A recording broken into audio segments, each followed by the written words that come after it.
Now, one of the biggest burdens on my heart is why our singles are not getting married, like it used to be.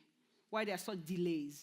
Amen? You see, God never intended that after puberty and adolescence and growing into a young adult, you will spend another 20 years just suffering and smiling alone.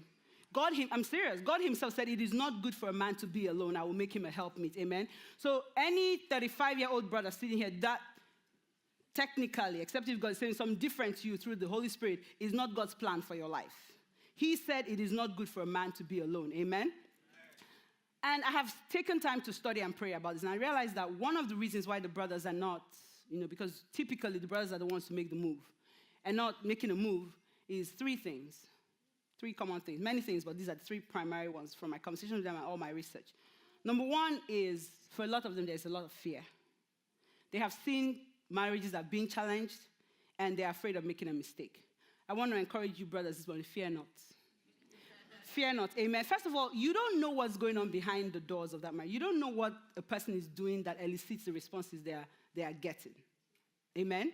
So a woman might be responding to something that you are not seeing. Your bro is like cool with you. You don't know what he's doing at home.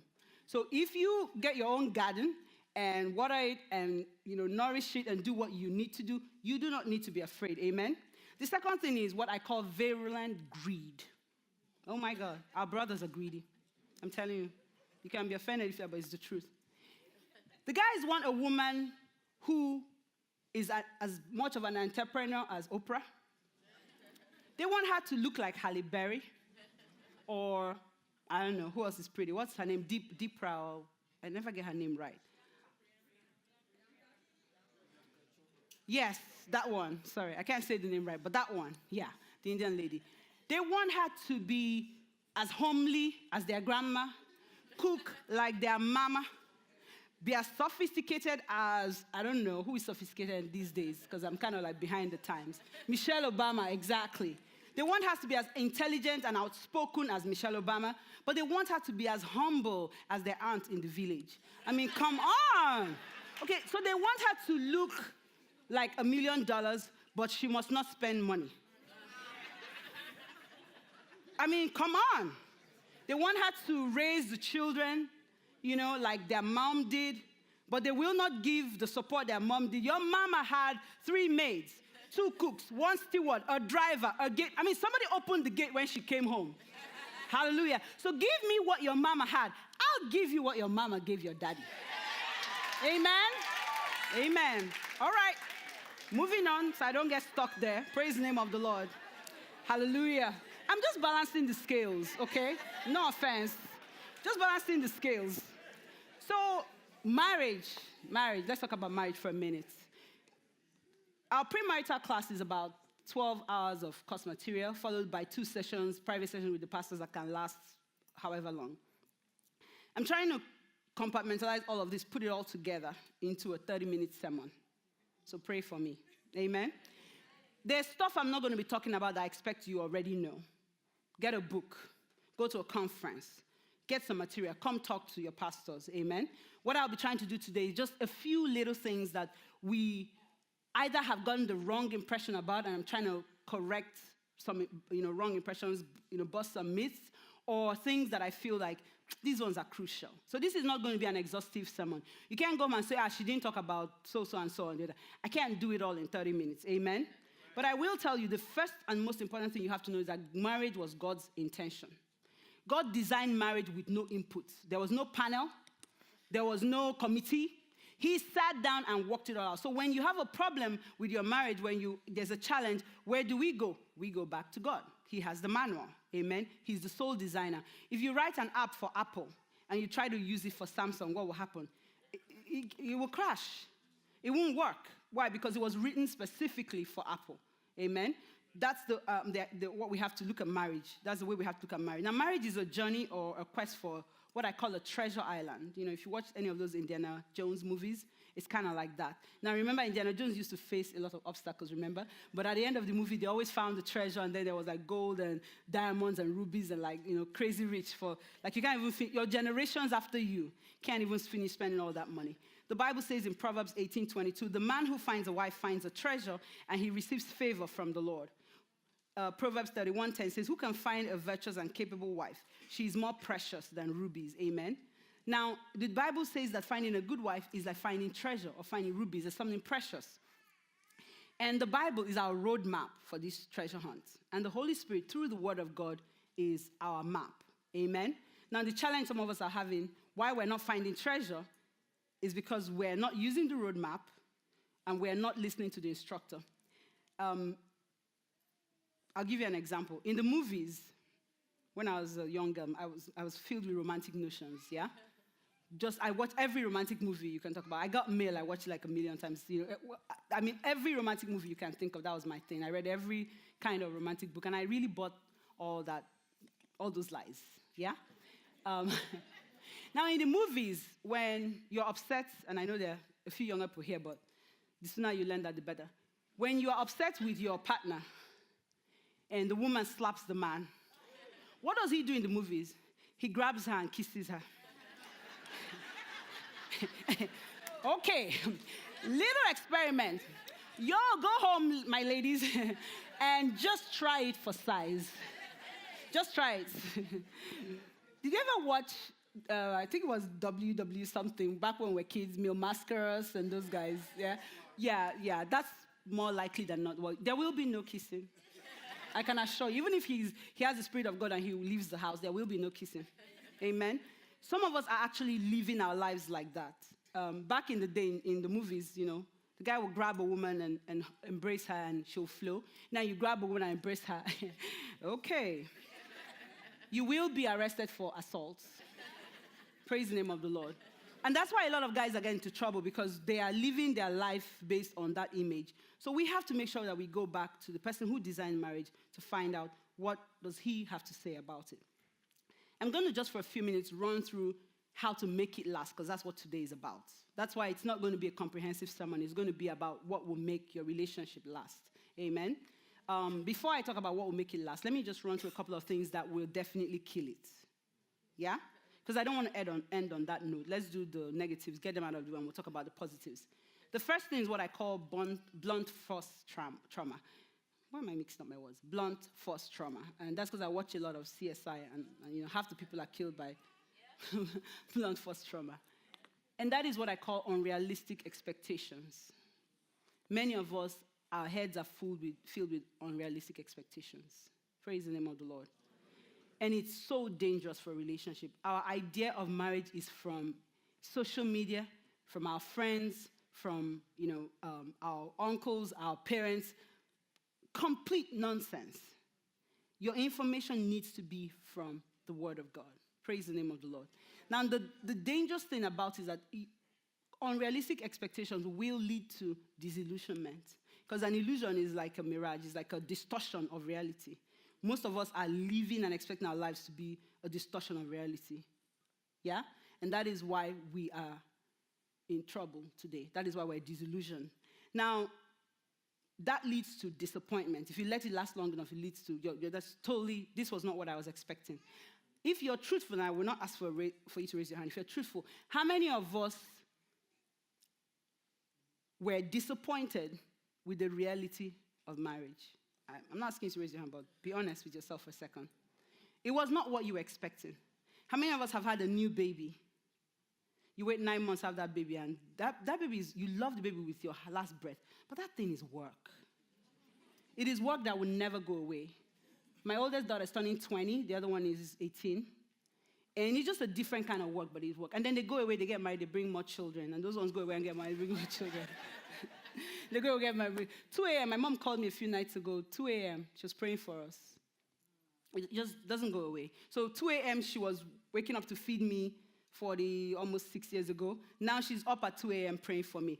Is she up or is she not up?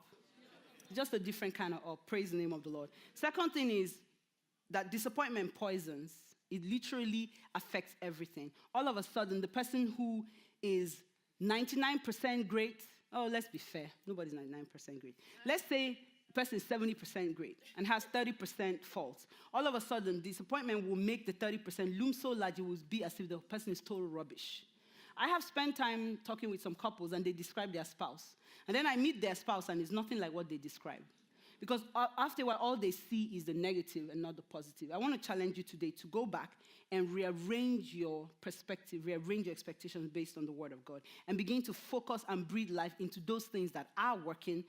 And I'm telling you, by God's grace, the things that are not working will start to align. Amen? There is extreme spouse makeover. Those of us who just marry one person and we say we will change him. No, we will change her. We will pray. Somebody who is like this, you're like, no, don't worry. Once we get married, they will change. Okay. We'll just be praying from over here. Praise the name of the Lord. We have to get to a point where we accept certain things and we respectfully ask for change. But we cannot force them to change. Only God and the person can make them change. They have to decide to change, and God has to be the one working out the change in them. Praise the name of the Lord. There's death by nagging. And, a lot of the guys think because Solomon said it is, the Bible says it's better to live on top of a roof than in the same house as a nagging woman. People assume that it's women who nag. The reason why it says that because Solomon was a guy. If Esther had written that scripture, she would have said it would be better to live on top of a roof than live in a house with a nagging, bullying man. Y'all hear me? Amen. So nagging is not something that is just the women. The men do. And in fact, the challenge with this is that it actually devolves, if you're not careful, into bullying. Because of the force of their nature, it devolves into bullying. And I'm praying that will be a check for somebody in this place. Then there's what I call accidental death, just misinformation. There's the seesaw effect, which is where we are living in a blame game. It's your fault. No, it's your fault. It's your fault. Have you seen two children? You did it. No, you did it. No, you did it. No, you did it. No, you did it. No, you did it. No, you did it. No, you did it. Nothing is achieved. For some of us, that's how our marriages are playing out. Somebody has to get off the seesaw. Like I said in the first service, the way a seesaw works is you sit on it on opposite sides, and I use my weight to force it down and force you up, right? And then you use your weight to force me down, and it's up and down and up and down. And there's a lot of energy being expended, but guess what? We're not going anywhere. Seesaw is fine for kids who are playing. Seesaw is not fine in a marriage. Hallelujah. Amen. Your energies need to be exerted into, instead of coming against each other and facing each other, turning around, facing the same direction. The marriage game should be more like the three-legged race, where you tie, your legs together and you run along and sometimes stumble and fall and pick yourselves up again, but you're moving forward and your energy is expended towards moving the family forward. Hallelujah. And then some of us are just drowning in what I call apathy. That means no effort. You know that, right? There's some relationships where we're literally just existing. No effort. Nothing changes. We're not fighting, but we're not loving either. We're just roommates. Just managing. And the worst thing is when the kids leave home, or the kids these days is when they get to high school. Because when mine got to high school, they'll have like a no school day, and I'll make wonderful plans. And in the morning, they'll be like, Mommy, can I go here with Betty? Can I go do this and with Susan? Can I go? So they have their own life and their own plans, and then you turn around and find that there is no marriage. You are just roommates. Now, having talked about that, I want to talk about the 5 things that will make a marriage last. A great marriage is not won in the lottery. I'll say that for those at the back. A great marriage, you don't win it at the lottery. It's like, oh my God, I just had the great luck of, finding a good guy or a good woman. I'm telling you the honest truth. I can give you a Bentley, and come back in a couple of months. And your Bentley will look nothing like his Bentley. Just simply the way you have maintained it. Amen? Put diesel in your Bentley one time. One time. You don't have to do it twice. One time. And you will realize that there is a special way to treat a special car. Amen? You need a strong foundation. You need to build with quality material.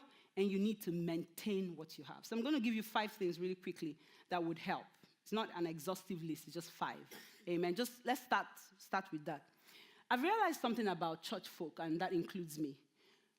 I've been in church now, like 7 in church and a Christian, not nominal Christian, but like a born-again Christian, serving the Lord all out since I was 14. That's about almost 32 years. May 8th will make it 32 years. Now, in that 32 years, I've heard sermons repeated over and over again. And sometimes you hear someone, I've heard this one. Sometimes it's even the same pastor. I've been to a church, and the pastor preached a sermon, and I met him somewhere else. We had a meeting or something, a conference in another state, and he came and he preached the same sermon. In fact, the funny thing was, after first service, when he saw it, he was like, oh, ooh, you guys were there when I preached this and so and so. So for second service, he preached a different sermon. Amen. I'm not even kidding you, like for real. Now, the truth is, it's not about, I've heard this before. Are you doing anything, though, with what you have heard? Is your life changed with what you have heard? So I want to encourage you, even if you've heard this before, make up your mind to absorb it in your spirit and go do something with it. Amen? Number one, have a plan. You know that popular phrase, if you don't have a plan, you plan to fail. If you fail to plan, you plan to fail. Have a vision for your marriage. Have a plan for your marriage. Have what I call a destination. When an artist starts a painting, unless it's an abstract painting, he has an idea in his head where he wants to go, where he wants to end up. Some of us get married because we've fallen in love. We have no idea where we want to end up. We have no idea what success looks like. And so there is no plan to work towards success. When you get a new job, they give you a whole list of responsibilities, and they tell you benchmark. By this, you should know that. By that, you should do this. And this is what we expect of you. Every 6 months, they will do an evaluation, or 1 year, whatever. And are you meeting the benchmarks? If you have no benchmarks for your marriage, it will be a miracle if it does not crash. And I'm serious. When we do premarital counseling, we have the couples do what we call their constitution for their marriage. Like the United States, they sit down and write. We have them write individually and then put it together and formulate one. And why do we do it individually first and then together? Because individuals, you'll be surprised to find that the woman is planning A. The guy is all the way over here planning, not B, he's on Z. I'm serious. He's totally on Z. That's why one partner may be easier for you to do life with than another one. Make sure that you have a plan. And what will you give up for that plan? If you want to become, look at Serena Williams and her sister. Their dad had a goal, a vision, and a plan. They were like his teammates in that vision and plan. So from the time they were like 3 or 4, they had a tennis racket in their hands. Can I tell you that they spent time, sweat, effort into making that vision come to pass? It's not by love. It's not by falling in love. Falling in love is easy. Anybody can do, if I push the right buttons, you will fall in love with me. I'm serious. Push the right button. How many people have been in love 10 times? It's true. Push the right buttons, you will fall in love with me. The issue is staying in love, making it last. Amen? Amen. Praise the name of the Lord. The second part of that is, once you have a destination in mind, then find a tour guide. Find someone who knows what they're doing.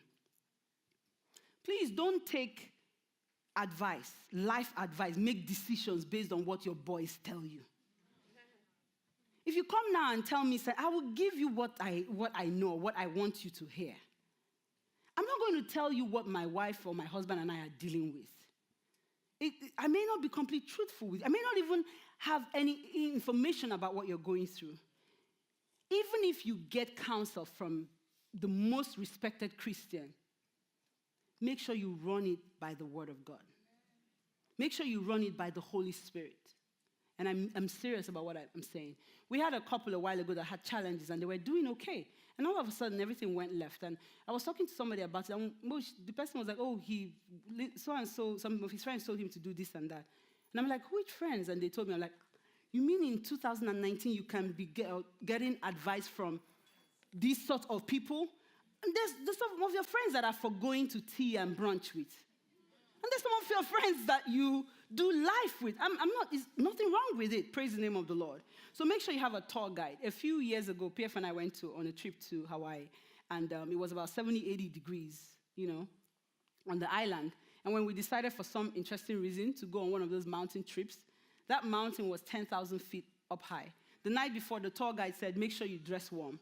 So we thought dress warm was, maybe wear a long sleeve shirt or sweater or something and wear jeans. No. 10,000 feet above sea level is like Siberia. It is cold. Some people, at least we wore jeans and long sleeve t-shirts and had like a wrap. Some people came in jeans and shorts because they could not comprehend that while it was 80 degrees, by the beach, that the mountain is a totally different thing altogether. Most of us are in trouble because we're not listening to our tour guide. Amen? Hallelujah. Hallelujah. I'm going to move on because of time. The second thing is selflessness. Before I move on, let me just quickly share scripture with you. Proverbs 24, 3-4. It says, through skillful and godly wisdom is a house, a life, a home, or family built. And by understanding it is established on a sound and good foundation. And by knowledge shall its chambers of every area be filled with all precious and pleasant riches. Amen. Romans 12:2 says, do not copy the behavior and customs of this world, but let God transform you into a new person by changing the way you think. Then you will learn to know God's will for you, which is good and pleasing and perfect. James 4:6 says, if you don't know what you're doing, which most of us don't, including myself, pray to the Father. He loves to help. You will get his help, and you will not be condescended to when you ask for it. Ask boldly, believing without a second thought. Some of us really need to go to God and ask for help. Amen? The second thing is selflessness. There is no I in team. A marriage is a union of two people, and the Bible says that the two become one. There is no privacy in marriage. Amen? There is no self in marriage. It will kill it, like I told you earlier. Praise the name of the Lord. Now, the interesting thing is that when God said it is not good for a man to be alone, God said, I will give him a helpmeet. Now, I don't know if some of you realize this, and I was blown away when I did, that the phrase that the Bible transcribes as a helpmeet is a compound word. It's a two-word that is pronounced as a kenegdo. Yeah? Now, the first part of that word, Isa or Eza, speaks to the strength and the power of God.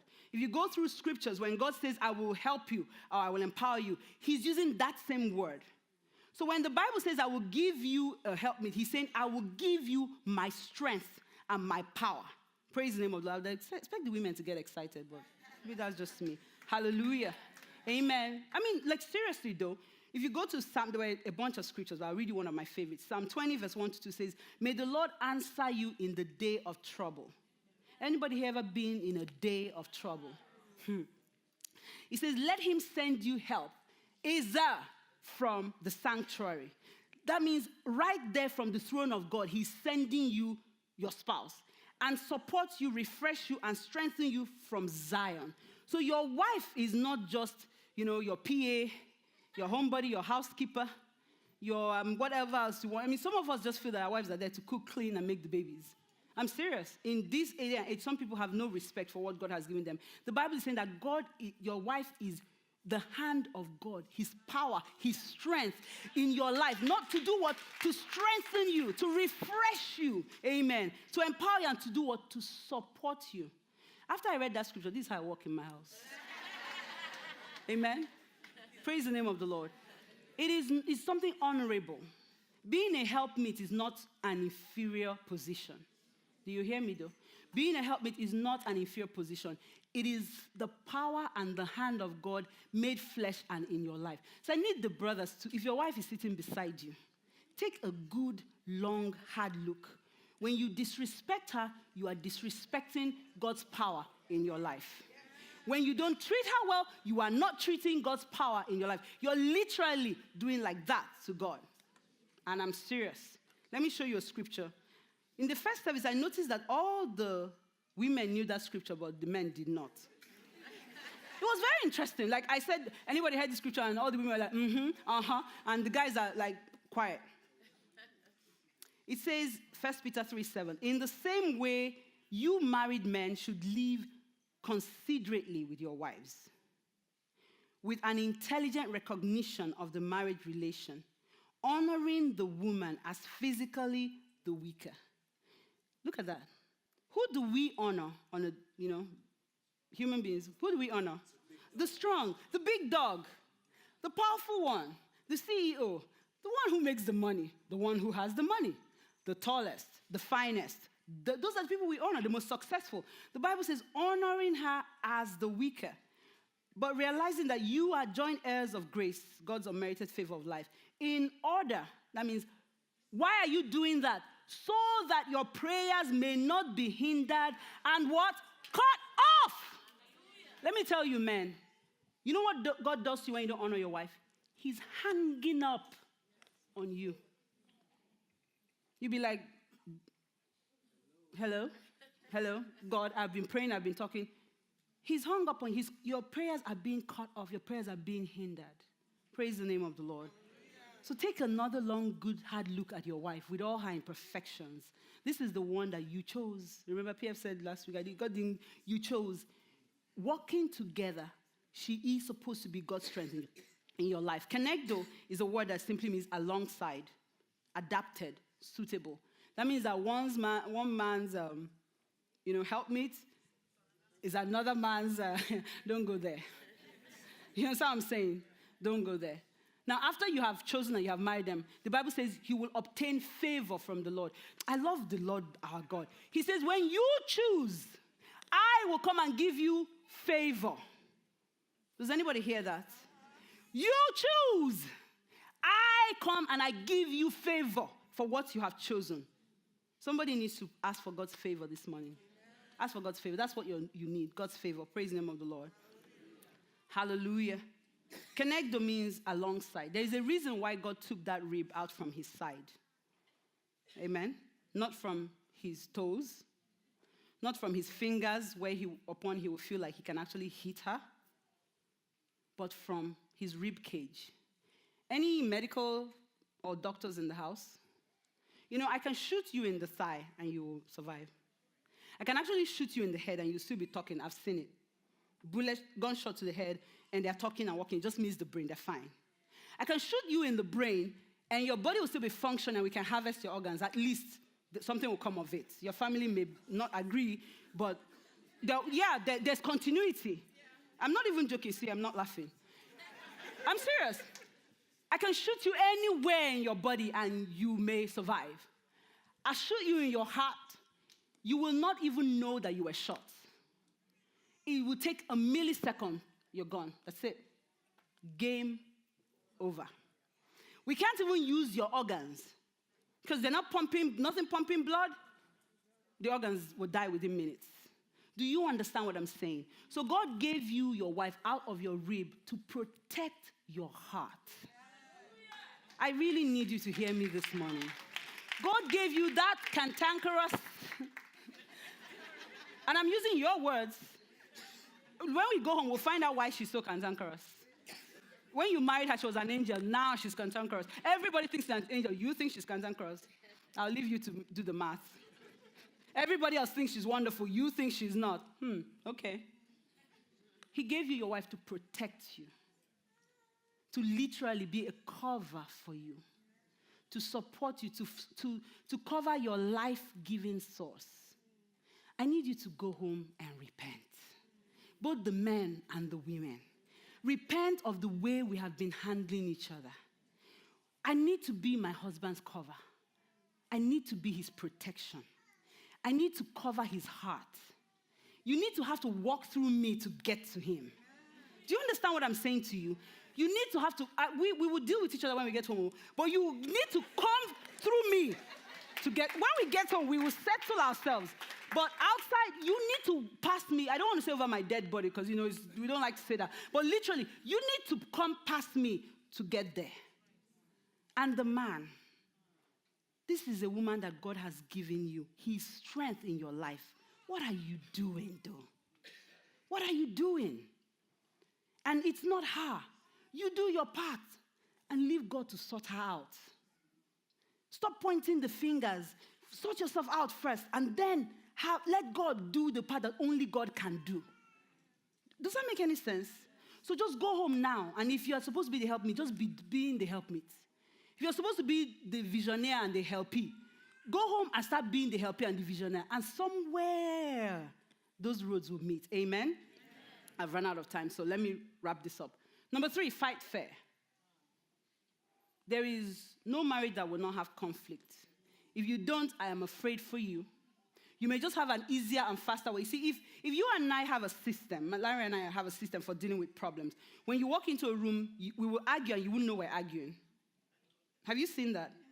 He will say A, I'll say B, he'll say C, I'll say D, back and forth. But we have a system. And we're in that system, we're trying to get a resolution.